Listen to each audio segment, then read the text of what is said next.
All right, guys, so we've had a request to start off with Module 3 information. So let's go look at Module 3. So this is the specific question that I've been asked to go over, but I think we'll start at the beginning of Module 3 and kind of work our way through. When I'm looking at a graph, how do I know where the zeros are? Where it crosses the x-axis. So here's my zeros. Where are they? Yep, -2.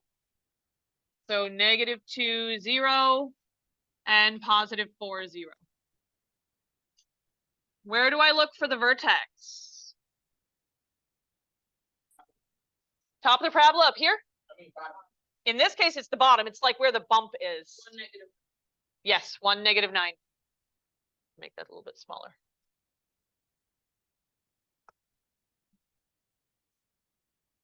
Y-intercept. 0, -8. It's where it crosses my y-axis. That's right here.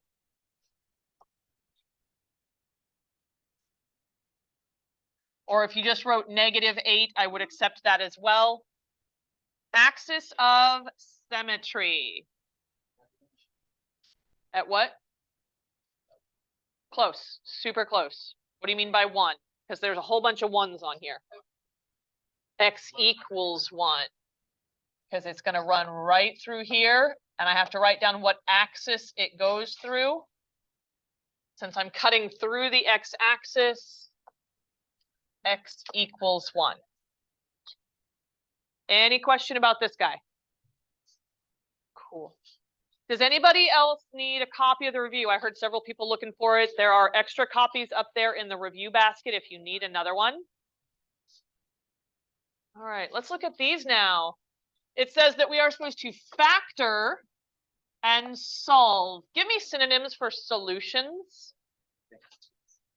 Zeros, roots, x-intercepts. Zeros, roots, x-intercepts, those are the same things as my solutions. So what I'm doing is finding the x-intercepts using factoring. How many terms does this first one have? 2 terms. Difference of 2 squares, yes. When we have just 2 terms and a minus in between, it is a difference of 2 squares. This is the one where we look at it and we say, what times itself would give me the first number or the first term? 2x. So one of my factors has a 2x at the beginning, and the other factor also has a 2x at the beginning. -5 and +5, I love it. So my factors, I'm just going to copy that down here. 2x minus 5, 2x plus 5. How do I find the solutions now? Set them equal to 0. 2x minus 5 equals 0. 2x plus 5 equals 0. So here I would add 5 to both sides. I get 2x equals 5. And then I divide both sides by 2. So x equals 5 over 2. For the other one, it's going to be almost exactly the same, except I have to minus the 5 from both sides. So it's going to be -5 over 2.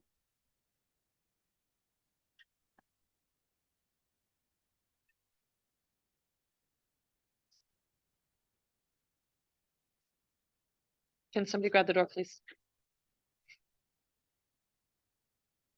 All right. So there's my first one. How many terms do we have on this middle one? 3 terms. So I cannot use the same system that I used on the first one. X box. Anytime you see 3 terms, we're going to use X box. Anytime you see 4 terms, they didn't give you a factor, we're going to make an X. Or sorry, we're going to make a box. All right.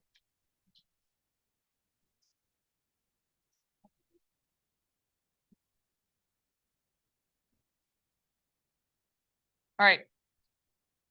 So A goes in the upper left, C goes in the lower right. I have to multiply A and C together up on the top. So 1 times -12. So two numbers that multiply together to give me -12.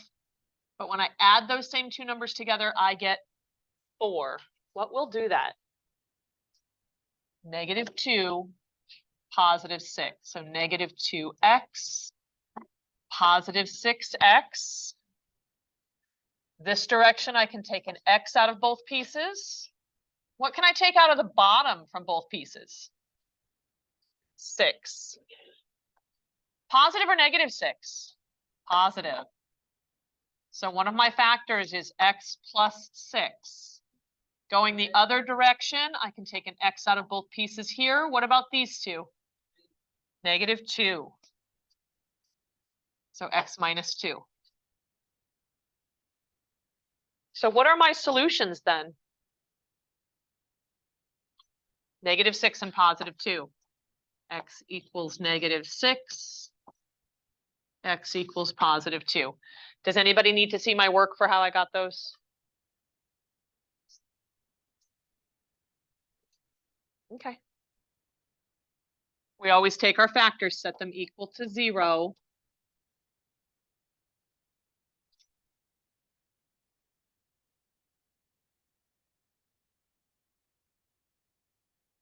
So here's x equals -6.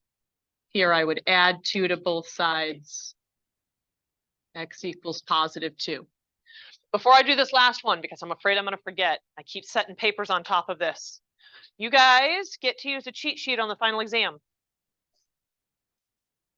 Yep.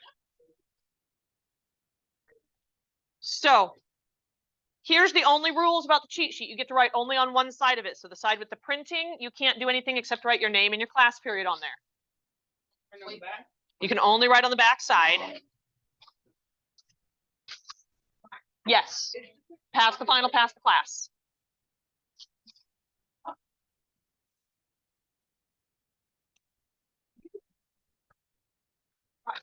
Yep. If we fail the final, we don't have. I did not say that. If you pass the final, you pass the class. That does not work the other way around. If you fail the final, that does not mean that you fail the class. If you're currently passing the class and you fail the final, you will probably not fail the semester. But if you are currently failing the class and you're worried about whether or not this is even worth your time, yes. So if you get a 60%, if you get a 59.5, I will round you up to a 60%. All right.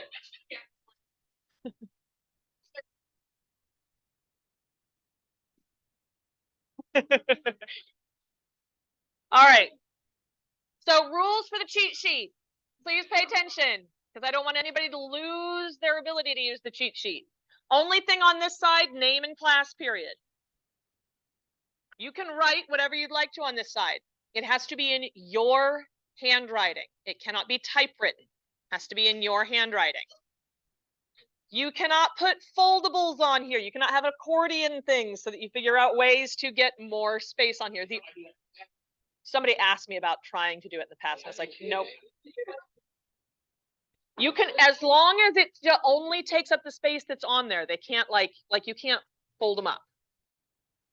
You can put examples on here. Any formulas that you want have to be on here. I don't give you any formulas in the final exam. I don't give you any formulas.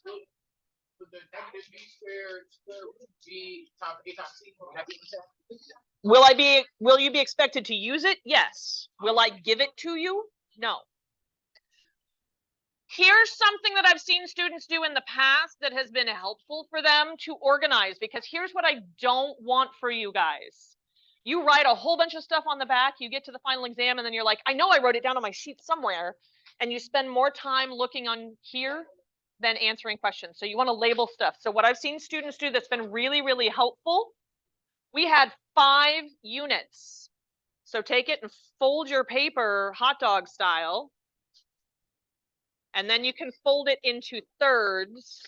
That would give you 6 sections if you fold it into thirds, like you're going to put it in an envelope like this. That would give you 6 sections, 1 for each module, and then 1 space maybe for formulas or any extra things that you want to tell yourself. You can organize it however you want to. What'd you say, ma'am? You only get one side. You only get one side for your cheat sheet. It is fair because the options were either a half a sheet of paper, both sides, in which case you still have to fit your name on there, or all of one side of piece of paper and nothing on the other side. No, this page cannot be extended out in any way, shape, or form. Now, can you choose to write really tiny? Yes, you can. The only thing that you are allowed to add onto this piece of paper, and it still would have to take up some space on here, if you want to have examples of graphs, I do have some tiny graphs up here that you could choose to tape onto there if you'd like. It still can't be a lift up, but if you want to do a graph, I will give you a graph and you can tape that on there. Totally up to you. I'm going to collect these actually on Tuesday, which is not the day you take your exam in here. You'll take your exam from me on Wednesday. I'm going to collect these on Tuesday. That way there's no, I lost it, I forgot to bring it, somebody stole it from me in the hallway, it got ripped. I have it, I'm keeping it safe for you, and when you walk in the room on Wednesday, I will have it ready for you to go. Okay? You can still work on it in class on Tuesday. You just can't take it home Tuesday night, because I've had too many circumstances where a water bottle explodes in a backpack the day of finals, or somebody grabbed it and ran down the hall, or they forgot it at home, or any number of other things. They can't find it. It got scrunched at the bottom of their bag. They can't read it anymore. If I keep it in the room, that does not happen. So you can take it back and forth to school until Tuesday next week. End of class period on Tuesday, I will collect these all from you. All right. All right. So back to this guy now. Sorry, I wanted to make sure that I did not forget that piece. How many terms do we have on this third one? 3 terms. So I'm going to do an X in a box.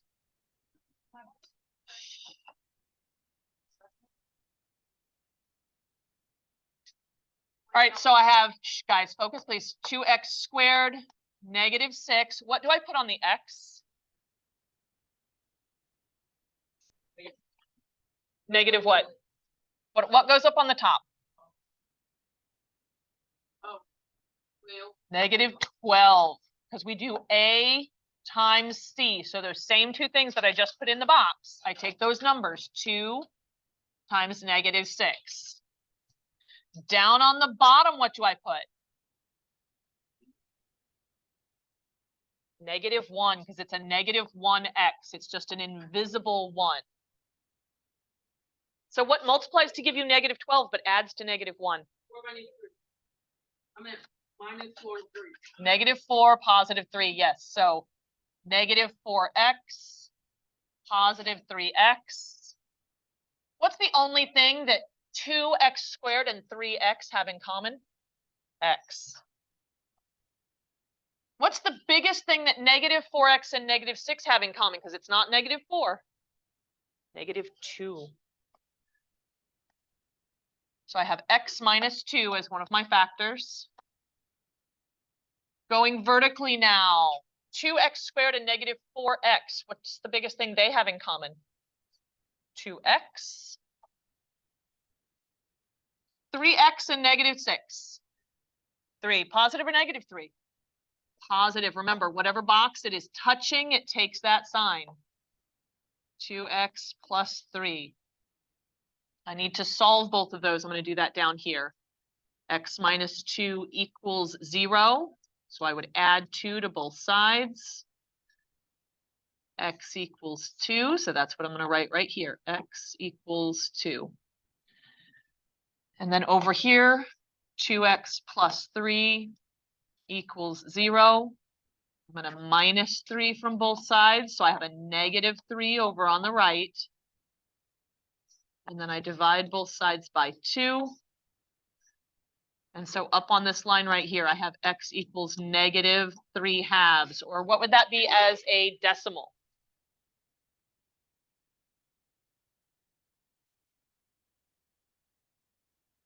Negative 1.5 is correct. Yes. All right.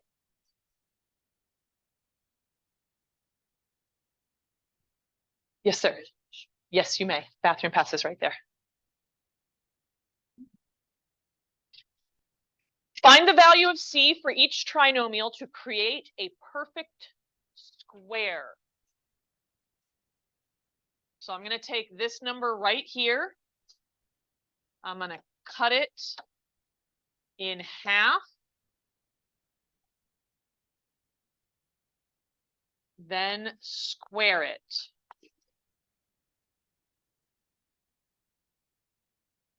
So what's -8 cut in half? -4. And then I'm going to take that number and I'm going to square it. So I have -4 squared. What does it mean to square something? Multiply it by itself. What is -4 times another -4? 16. So C is 16. Same exact thing on the middle one. We're going to take this middle number right here and do what to it? Cut it in half and then square it. So 14, cut it in half and square it. What's half of 14? So I take 7 and I square it, which would give me 49. So C equals 49. Last one over here. I'm going to take this middle number here. We're going to cut it in half. And then we're going to square it. What's half of 40?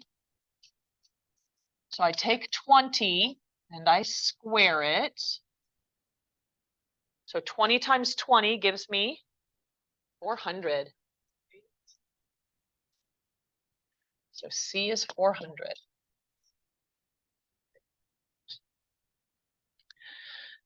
Number 17 says to use the quadratic formula. I will not give you the quadratic formula on the exam. So if you want it, please make sure that it is on your cheat sheet.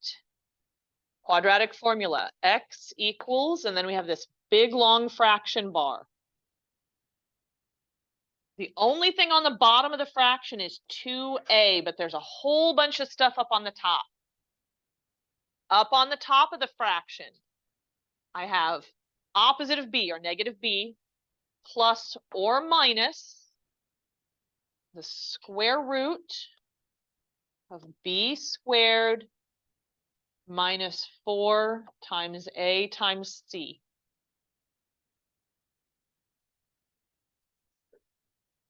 So I need to know what a, b, and c are. And when I plug in a, b, and c, I'm only plugging in numbers. The only x that you should see should be over here. Everything on the other side of the equal sign should just be numbers. We don't plug in x's. Look at the equation. What is my value for a? 3. So right here is a. What's my value for b? -4. What's my value for c? -1. Before I can identify a, b, and c, it has to be equal to what? 0. This is equal to my function notation, which it's totally fine if I just put a 0 in the place of my function notation. But if there is a number or a number and variables over there, I have to move everything to one side so that I have a 0 before I can pick out a, b, and c. Will they always give it to you in order where a is the first thing you see? How do you know which one is a if they didn't give it to you in order? Has an x squared with it. How do you know which one is c? Doesn't have any variables at all, no x's. And b has just an x, not an x squared. All right, so let's plug this in. So x equals big long fraction bar, negative, and then I'm going to do a substitution. So I'm going to do parentheses. What goes inside those parentheses? -4. Anytime I do a substitution, I use parentheses around it. Plus or minus the square root. I'm going to do another substitution here. So I'm going to have another set of parentheses. What goes inside these parentheses? -4 again. So -4, and the squared goes on the outside because the squared was part of my equation originally, part of my quadratic formula. The -4 is the thing that I substituted in. -4 times, time for another substitution. What are we putting in for A? 3. And what am I putting in for C? -1. All over 2 times what? 2 times 3. All right, we need to simplify this now. What is -4? Just regular 4. So x equals +4 plus or minus. And I've got this square root here. What is -4 times itself? 16 minus, what is 4 times 3 times -1? Positive or -12? I'm going to have a +12 here because when I multiply those pieces at the back, I get a -12. 4 times 3 times -1 gives me -12, but you guys are right. I'm subtracting a negative, so that's going to turn into a plus in there. All over what? All over 6. Something that I see happen all the time when people go to use quadratic formula is they're not used to that fraction bar being that long, and they're not putting it underneath everything. And that means when we go to put it in our calculators later, we get it wrong because we told the calculator to do something incorrect.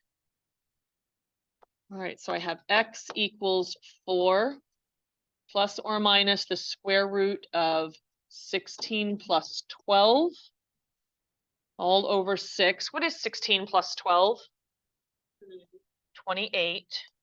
So x equals 4 plus or minus the square root of 28 all over 6. Let's see if we can simplify the square root of 28 at all. Tell me something you know of that goes into 28. 4 and 7. Are either one of those perfect squares? 4 is. 7's not, right? Can anything go into 7? 1 and 7, right? So I can't break down the 7 anymore, but I know that 4 is a perfect square. If I can write it as a multiplication problem underneath my radical, I can split it up into 2 radicals, square root of 4 times the square root of 7. What is the square root of 4?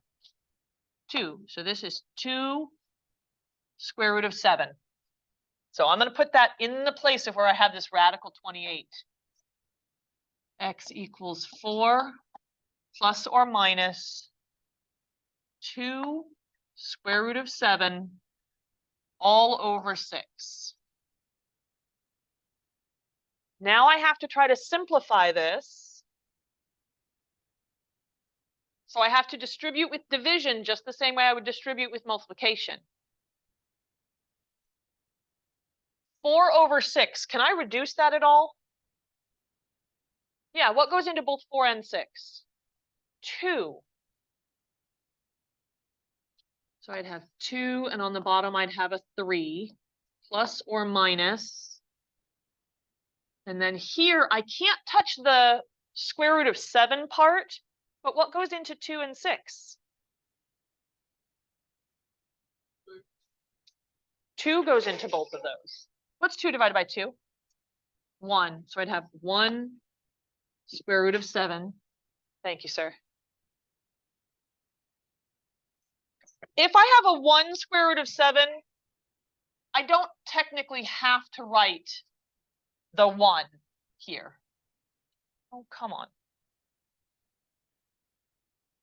You can put the 1 there if you want to, but you don't have to have the 1 there when you reduce things. All right, so let's write down our simplified radical form then. I'm going to use this answer line as if it's a fraction bar since I have this fraction. Are you guys okay with that? All right, so my two answers. I have 2 plus the square root of 7 over 3. And I have 2 what? Minus the square root of 7 over 3. So here's one answer. Here's another answer. And now I need to do this in my calculator. If you don't have a yellow calculator near you, please raise your hand.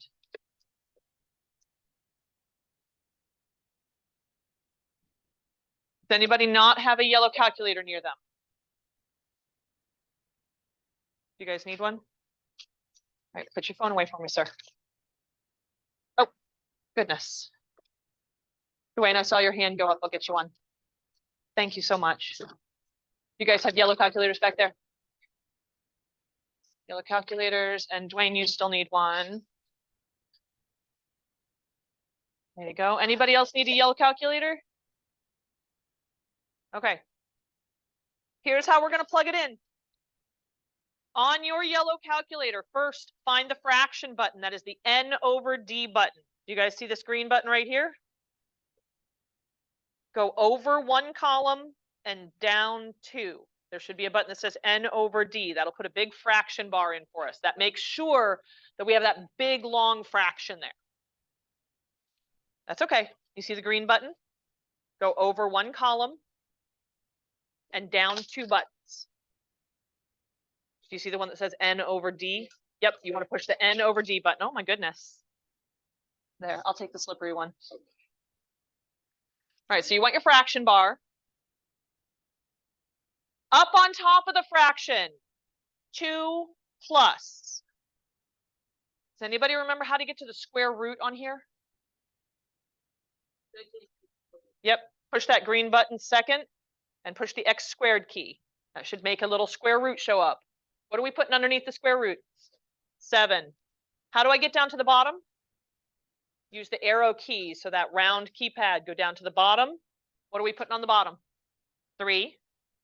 I'm going to hit enter, and it still just gave me basically the same thing switched around.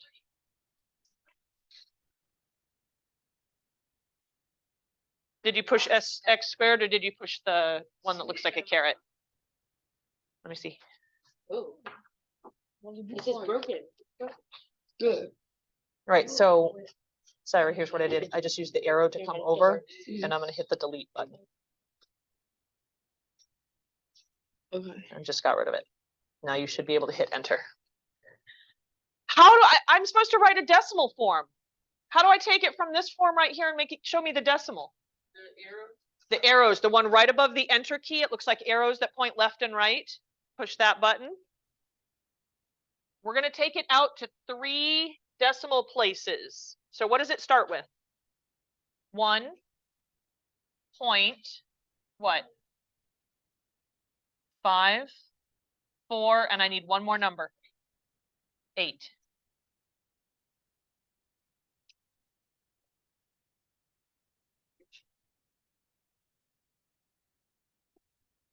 Let me see what happened to it. Oh, okay, so we're going to hit enter. That's just Right, Sarah, hit enter. Now hit the arrows. There you go. I want you guys to do the one with the minus.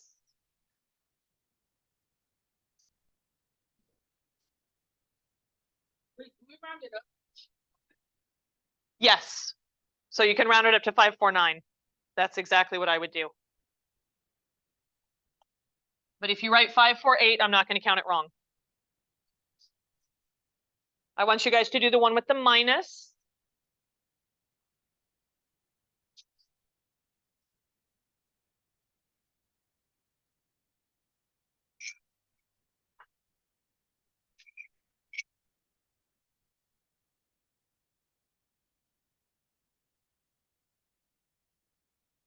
Raise your hand if you got a negative number. You should have gotten a negative number on your calculator. Negative. What comes before the decimal point? 0. 0. 0 point what? 215. 215. Awesome.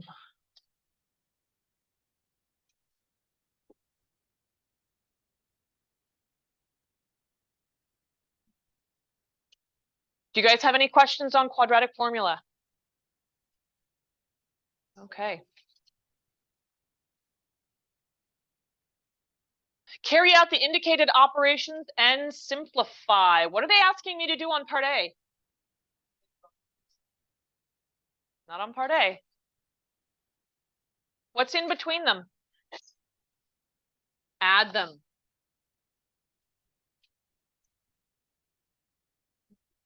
So to add these two together, I'm going to line them up so that I have my like terms grouped.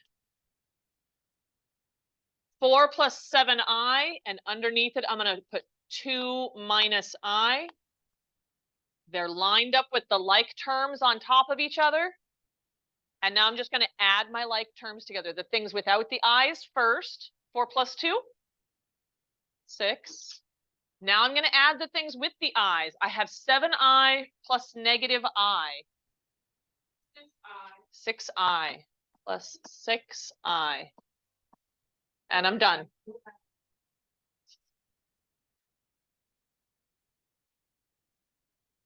What are they wanting me to do on part B? Distribute the negative. We are subtracting. So after I distribute that negative, negative 5 plus 2i, now I'm going to line them up just like I did on the other one. So I have negative 1 plus 3i. Underneath it, I put the part after I distributed, negative 5 plus 2i.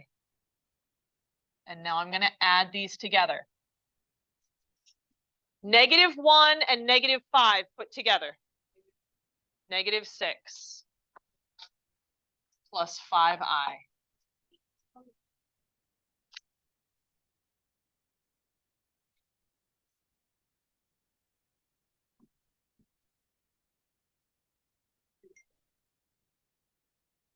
You're so annoying, bro.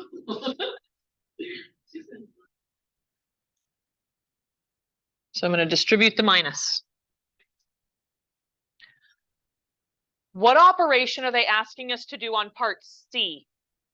Multiplication. How do I multiply these?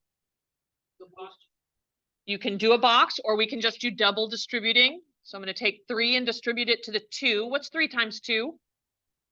6. Then I distribute over here. What's 3 times 5i? 15i. What else do I need to distribute? Or am I done? I need to distribute 2i. What's 2i times 2? 4i. What's 2i times 5i? 10i squared. There's something really special about I squared. Negative 1. This is equal to negative 1. So I'm going to replace it with a negative 1. Is there anything else that I can do to this? Anything I can combine together? The 15 and the 4. All right, so I have 6 plus 19i plus 10. And then I can replace the I squared with a negative 1. What's going on between the 10 and the negative 1? They're being multiplied. What is 10 times negative 1? Negative 10. 6 plus 19i minus 10. Normally we write it the other way around, but that's absolutely correct. So 6 minus 10, I'm going to get negative 4 plus 19i. If you write it down the other way, if you have the 19i and then minus 4, I would still count that as correct. But normally when we have i's with things, when we have imaginary numbers, We put the I at the end, yes. What is I, by the way? It's imaginary. What's it equal to? Not -1, that's I squared.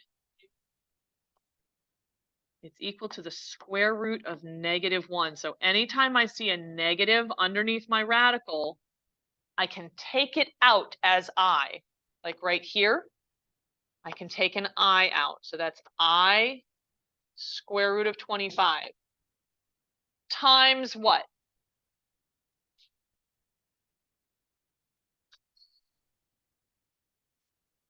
I want you to simplify it for me. What can I do? Yep, I can take the I out. Square root of 4. Can I do the square root of 25? Yeah. What is the square root of 25? So this is 5I times what? 2I. Well, what is 5I times 2I? 10I squared. But what did you already tell me we can replace the I squared with? -1.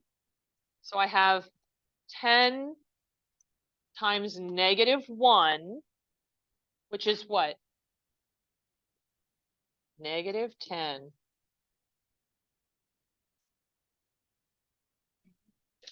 So far, so good? What can I do on part E? What would be the first thing I'd want to do here? Take out the i's. So I have I square root of 9 times I square root of 8. 3I times 8's not a perfect square, is it? Let's try to break it down then. We did this on the last problem when we did quadratic formula. Tell me numbers that you know that will go into 8.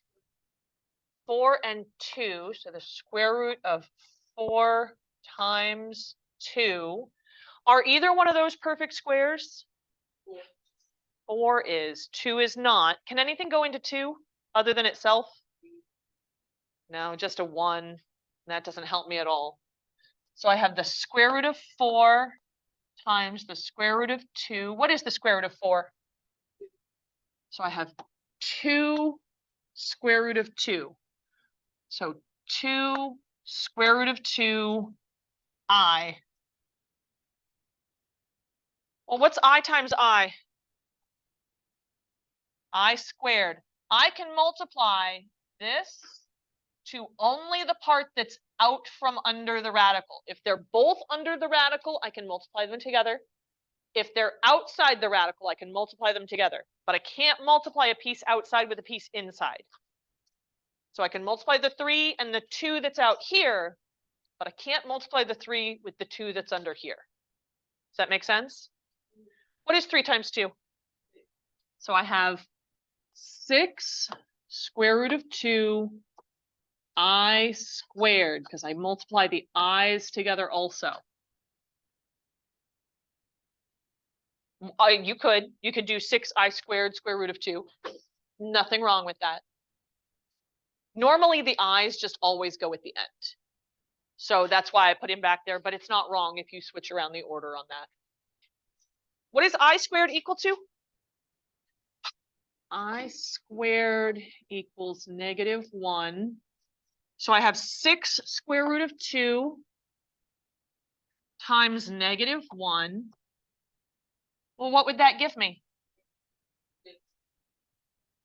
-6 square root of 2. Nice work. All right, bell's going to ring in about a minute and a half. Please take time to work on your cheat sheets. Let me see, how many more module 3 questions are there? 1, 2, 3, 4. 4 more questions. Do you guys want to finish up module 3 tomorrow? All right, that was the one that as a group across all of Algebra 2 for the whole school, we struggled with module 3 the most. So I think that's probably a good idea for us to do that. And then maybe we go back and look at the older ones, modules 1 and 2. Because I think 4 and 5 are probably the freshest in your mind. Does that sound fair? Yeah. Awesome. I hope you guys have a great rest of your day, and I will see you tomorrow.